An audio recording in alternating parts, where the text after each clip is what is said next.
Bitawan mo ako! Kunin mo na lahat ng pera ko! Huwag mo lang akong saktan!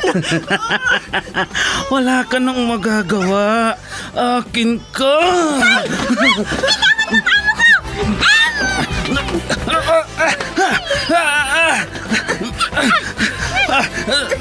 Sino kang pumulupot sa likod ko?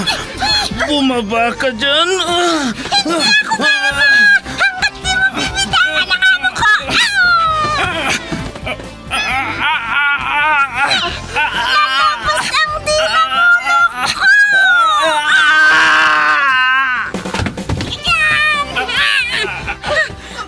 Ayan! Natumba na siya, madam! Salamat, Pepita! Salamat! Super Pipita, ang balikbayan na OFW, survivor mula Iraq, palaban sa hirap at nakahandang magsakripisyo sa ikabubuti ng karamihan, kabilang sa mga naturingang bagong bayani ng bansa. Super Pipita, isang dula na kung saan inyong mapapakinggan ang iba't ibang pakikipagsapalaran ng isang OFW.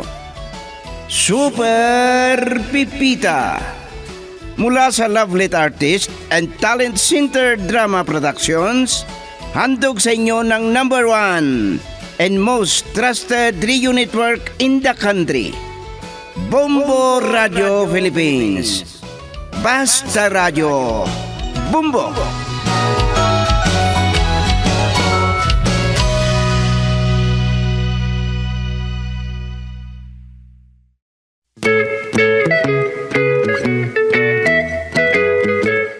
Ang nakaraan, sinalubong ni Miliano si Daris dahil sa pagpapasubo sa kanya.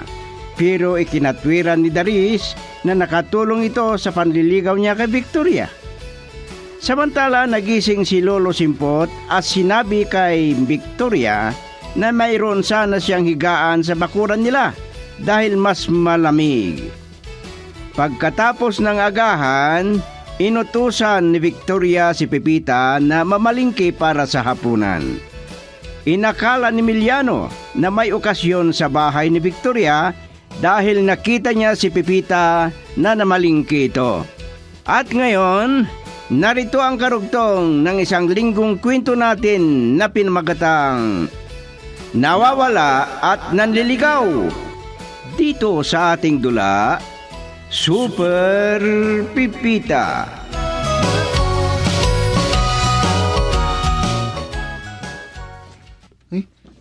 Mapanglait si Miliano. Nadaanan ko kanina na may kainuman siya. Masarap ang pulutan nila. Namukhaan ko ang kainuman niya. Iyon yung seaman na nagyayabang na kapitan siya ng barko. Kahit bali-balita, isa lang siyang utusan. Dares, ay saan ka galing? Ha? Si Lolo Simpot palang tumatawag sa akin. Kalalabas lang yata nila ni kay Pipita. Dahil sinasarado niya ang gate. Ay, hindi ka na yata nakakakilala. Ay, nangangarap ka na yata sa galing mong uminom ng markang demonyo. Para kung ganon, pumasok ka sa pinakamataas na simbahan. Ay, loko naman ang matandang to. Ano kaya kung isusumbong ko sa kanila ni Pipita? Anak. Ang sinabi ni Miliano sa akin. Hala, Lolo Simpot! Ano yung sinasabi ninyo kay Dares? Ay, di bale. Alam ko naman na nagbibiro lang si Lolo Simpot. Mahaba ang buhay ko dahil malaki ang tenga ko. Ano namang silbi ng malaking tenga mo kung natatakpan naman? Ang gulo ng buhok mo, napakahaba. Ay, nako. Baka sobrang gwapo ko na kapag magpagupit ako. At baka hindi mo ako mamumukhaan. Saan kayo pupunta kay Lolo Simpot, Pipita? Sabik daw siyang magpahangin. Kaya maglakad-lakad kami. Lumabas kami. Makakapagpahangin ba kayo kung hanggang dito lang kayo sa pinto ng bahay ninyo? Pumunta na tayo doon. Libre ko na ang merienda. Ay, ngayon pa ba? Ay, Dares, may sakit ka yata. Binayaran ka yata ng asawa mo na maglaba. Si Lolo Simpot naman. Wala pa akong asawa. Kaya pumunta ka dito para ligawan si Pepita. Si Lolo Simpot, dinadamay ako kasi. Gusto mo ata akong iligaw ikaw, Dares. Hindi ako makakalayo dahil masakit ang tuhod ko. Malapit lang, Lolo Simpot. Kung madadatnan natin ang maraming tao, daanan lang natin sila.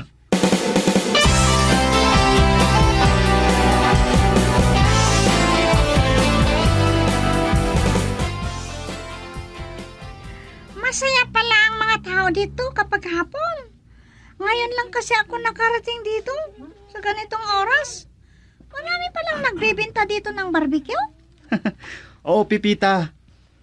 Mayroon pa silang binebentang balot at empanada. Tumawid tayo sa kabilang kalsada. Gusto mo yata akong iligaw, O kaya nagpapalusot ka? Akala ko ba maglilibre ka ng balot at empanada, Ay, Lolo, masama sa inyo ang balot. Baka mag-high blood kayo. Mapagalitan tuloy ako kay Madam. Ay, madadamay pa akong mapapagalitan Barbecue sana. Kaso mataba. Kahit yung dulo ng laman. Tumawid na tayo sa kalsada. Ay, marami ng tao dyan. Ay, malakas pa palang tama mo, Lolo. Talagang maraming tao dyan dahil pabilihan ng lomi. Pero sa tabi niya, ang pupuntahan natin, marami ding tao.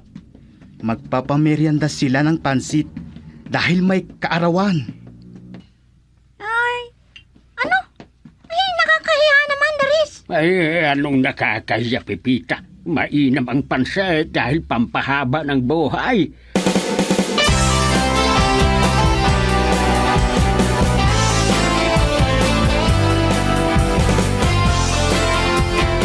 Talagang malakas ang pangamoy ni Daris. Kahit pansit lang ang handa ng may kaarawan, hindi niya papalagpasin. Abuti sana kung hindi niya dinamay si Lolo Simpot. Ayos din naman kay Pipita. Pero kapag malaman ito ni Victoria, magagalit na naman. Alam ko na ang gagawin ko. May dahilan na ako para ipasyal si Victoria.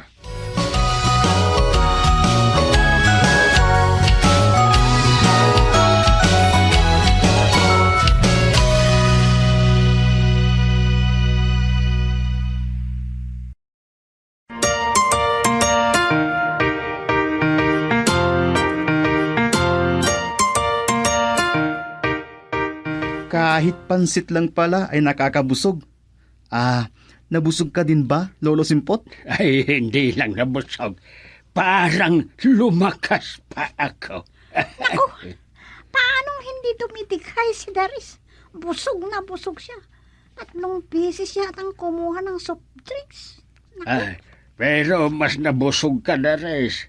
Akala mo siguro hindi ko napansinan, no? Nako, tuloy-tuloy yung lalamunan mo sa pag-inom ng soft drinks. Akala mo ba? Miniano, nandiyan ka pala. Ay, Pipita, andito pala kayo? nasa lubong namin ni Pipita si Dares. Ay, maglalakad-lakad lang sana kami. Kasi sabik akong magpahangin. At dinala naman kami ni Dares na makikain ng pansit sa may kaarawan dyan. Doon, sa maraming Ka namang hindi pinapalagpas ni Daris. Sumakay na kayo at baka pagod na kayo, Lolo Simpot. O, hindi na kayo makalakad sa busog nyo. Lalo na't parang uulan pa.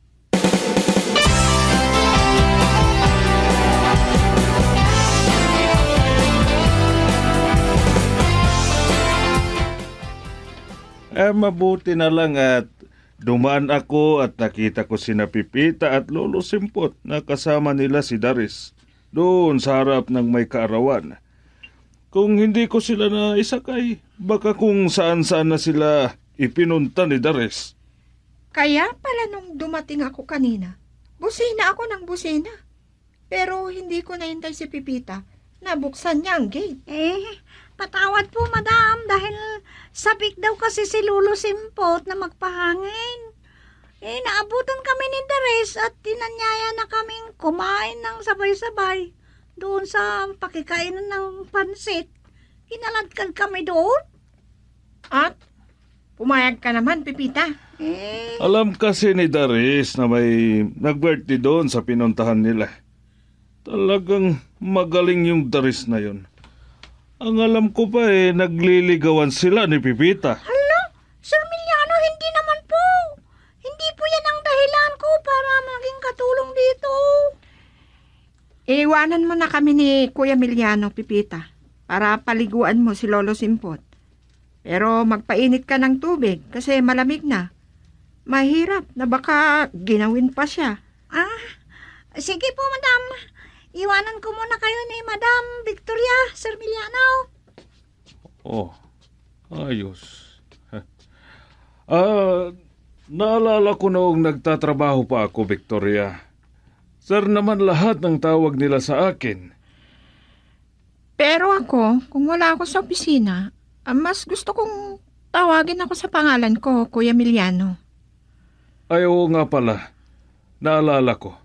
Nakausap ko na ang may-ari ng gumagawa ng kubo. Maraming salamat. Sasabihin ko na lang sa'yo.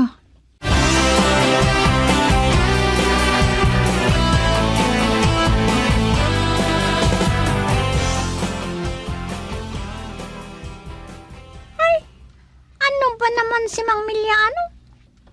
Kung ano-ano na lang pinagsasabi niya. Kung bakit pa kasi ako pumayag na sumama kay Daris. Hindi ko naman alam ang ganun palang plano niya.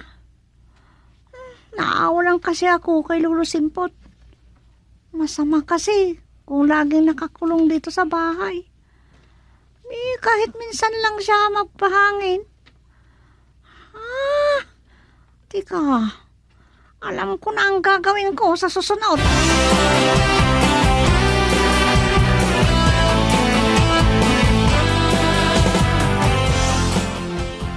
Oh, ano ba naman? Sakto pag nasira ang sasakyan ko. Tsaka umuulan. Kung hindi sana ako nagtagal na nakipag-usap kay Victoria. Pero ilubos-lubos kong tinignan at tinitigan ang maamo niyang mukha. Pero wala naman akong napala. Ito pang owner type jeep ang sinakyan ko. Basa na ako kasi hindi ko nadala ang kapote na takip ng sasakyan. Mas lalo akong mababasa pag mag-aayos ako ng makina.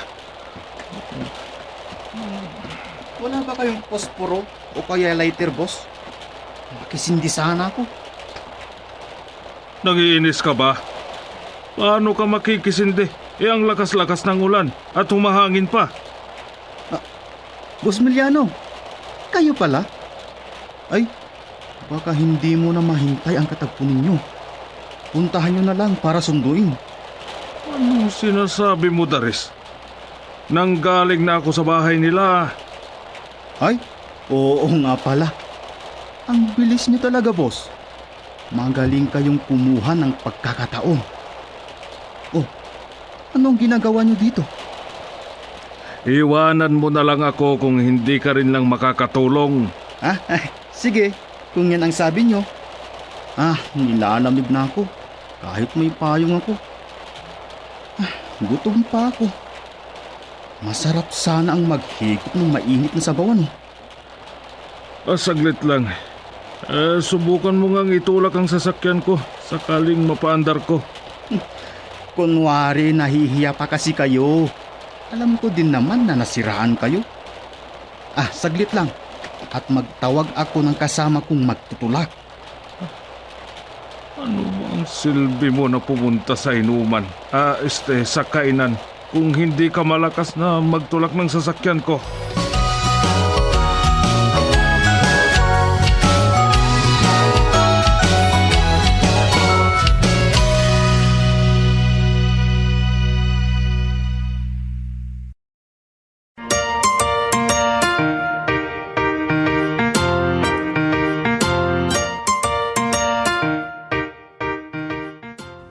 Kausapin muna kita bago ka pumasok sa kwarto mong Pipita.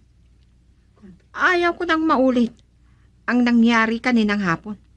Ako pang napapaya. Parang hindi naman nabubusog si Lolo Simpot para magutom siya sa pansit.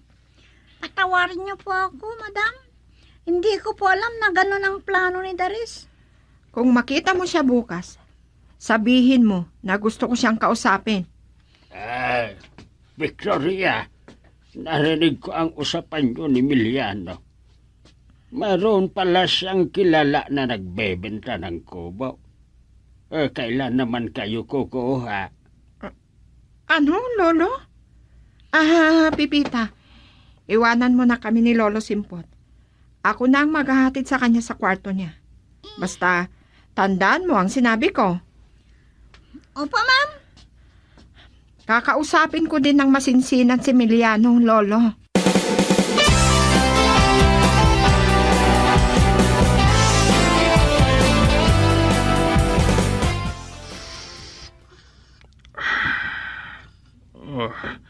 Masama yata na naulanan ako kagabi.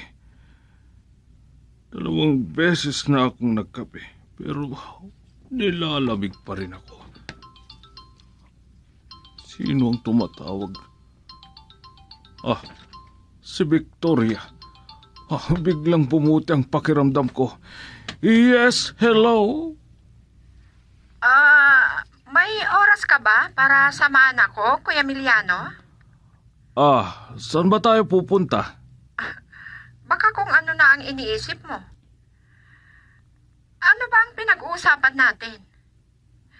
Narinig pala ni Lolo Simpot ang pinag-usapan natin kagabi at hindi naman napagpigil.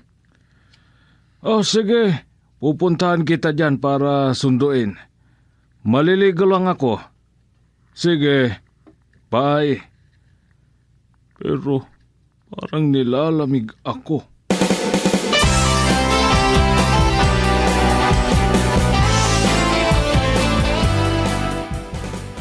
Ito daw ang pinakamalaking ibinibenta nila, kaya mahal. Bukod sa maluwang, mayroon pang kwarto. Baka mainitan si Lolo kung may gas siya sa kwarto niya.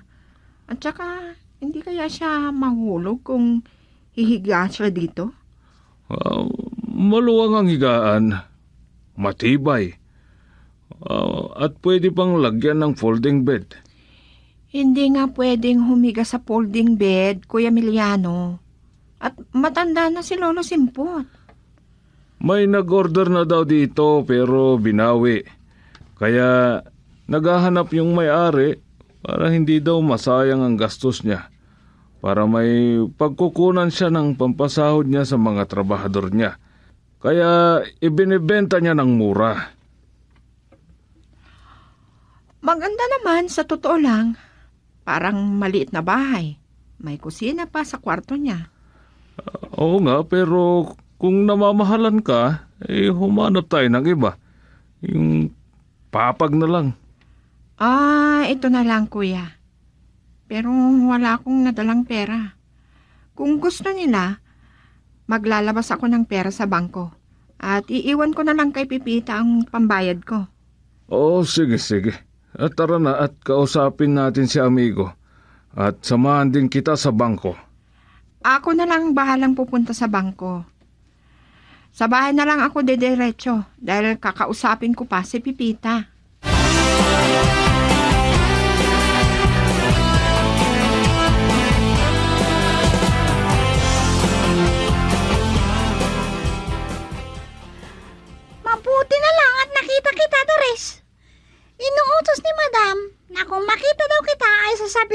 na gusto ka raw niyang makausap. Ah, parang nakakatakot. Lalo na't hindi ka nakangiti, Pipita. Bakit daw? Tungkol yata sa nangyari kahapon. Anong nangyari kahapon? Sa tingin ko, wala namang masamang nangyari. Siya na lang ang kausapin mo, Daris. Basta, nasabi ko na sa'yo.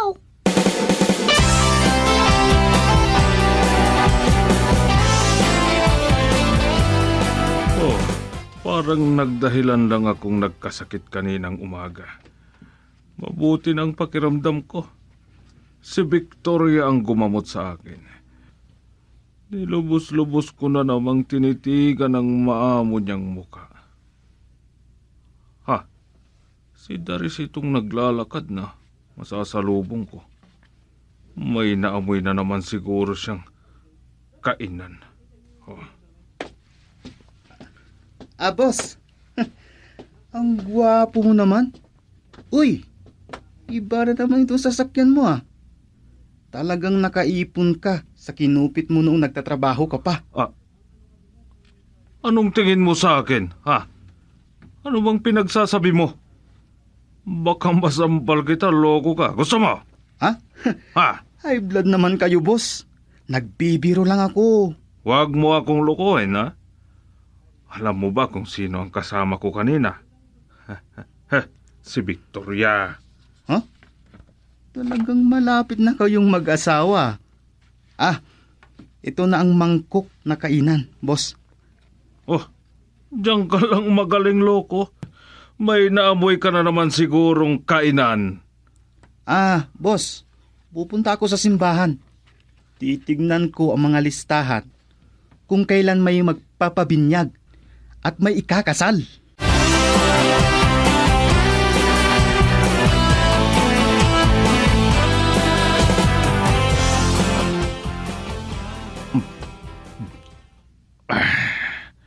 Walang hiya ang Daris na yun. Kinalit pa ako. Tinali ko na sana at saka hinablot ko ang mahabang buhok niya. Ilang beses ko siguro siyang mahihampas dahil dun sa kapayatan niya. Magkakasakit na naman yata ako. Nahihilo ako at nilalagnat.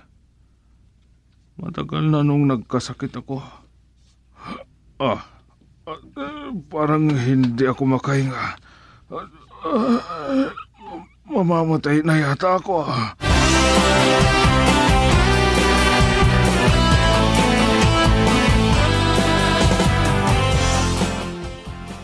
Sobrang galit ni Miliano sa akin kanina.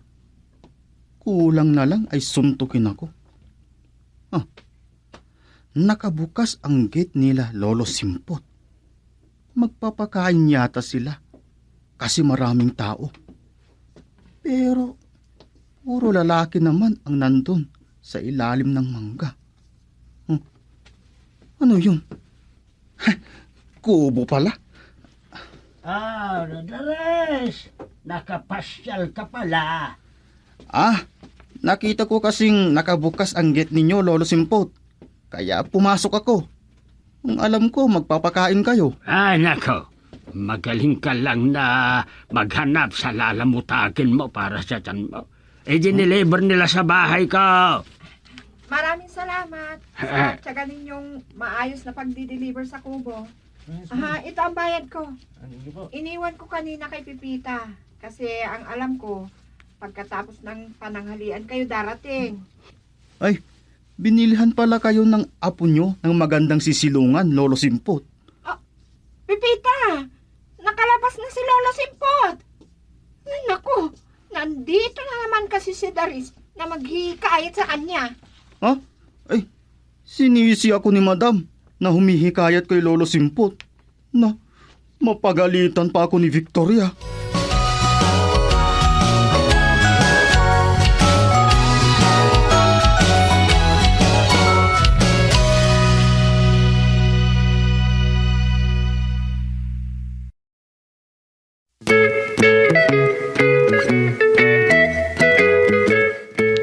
Ano pa ang mga susunod na mangyayari? Mga kaibigan, pakinggan bukas ang karugtong ng isang linggong kwento natin na pinamagatang Nawawala at Nanliligaw. Dito sa ating dula, Super Pipita. Mula sa panulat ni Delfin Dumayas at sa direksyon Lydia Sodilio Aquino. Handog sa inyo ng #1 and most trusted radio network in the country. Bumbo Radio Philippines. Basta Radio. Bumbo.